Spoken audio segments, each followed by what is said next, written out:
WWTD number 4, I think. I hope. Hey, I'm out here on job site today.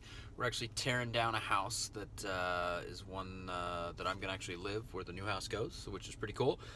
Big project, big tear down, big lot. But what I want to talk about today on WWTD is neighbors, right? How many of you guys have dealt with really shitty neighbors? Probably a lot of you. We have too. We've dealt with ones that frivolously sued us. We've dealt with ones that like to spread gossip that's untrue or lies about us or the house. We've dealt with ones that decided that they wanted the fence moved after we agreed on where we were going to put it. We've dealt with just about all types of neighbors, which, you know, some of which are decent and a lot of which you want to stab in the eye with a pencil, but that's just the game. So what I want to talk about today is how to deal with neighbors when you're doing a redevelopment project. And a lot of times neighbors are at least questioning what you're going to be doing, especially when you're tearing down a house. And so in the case of the house that I'm at right now, where we're tearing it down, we're going to build a new house in its place.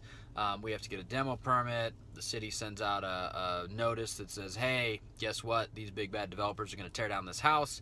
And so from that, it allows the neighbors to get kind of a preconceived idea of who you are, because their mind just goes there. They think, well, if you're tearing down this house, you're a big bad developer, you've got lots of money, you must be an asshole.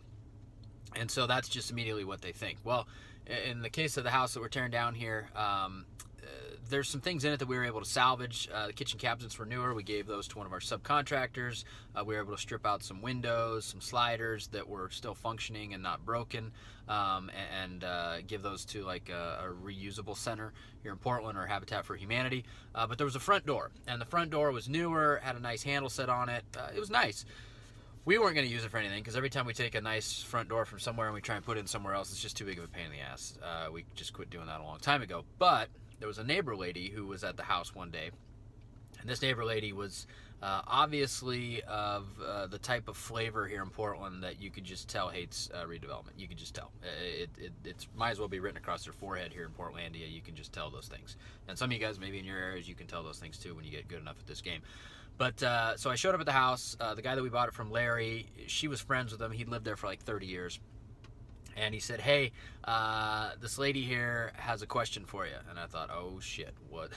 Here we go, right? And she said, I was curious if I could buy the front door from you. And I said, huh, that's interesting. We're not going to use it necessarily. I didn't say this out loud, but I said, you know what? I'll do one better. You can have the front door.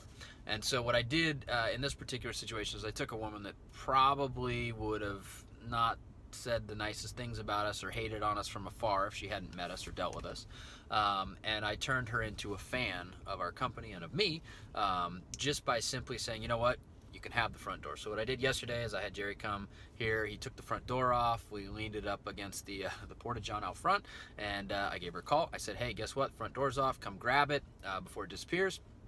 She came last night, she picked it up, and so now we have a neighbor who originally was part of the pushback on the redevelopment. Now she's a fan of the company, she's a fan of me, and she knows me moving forward. So something to think about when you're doing redevelopments.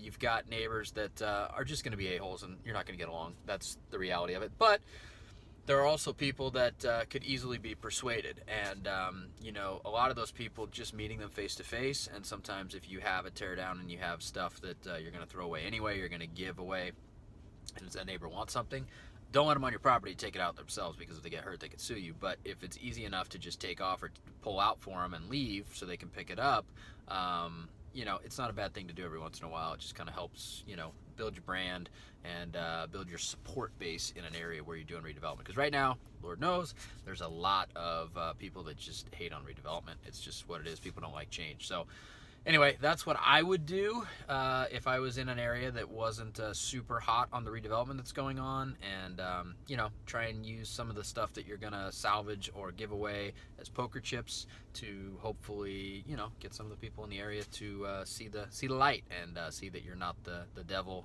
in a backhoe or big heavy machinery knocking down a house that they want to think that you are, if they don't know you or they don't know what your plan is initially. So anyway, that's this week's WWTD.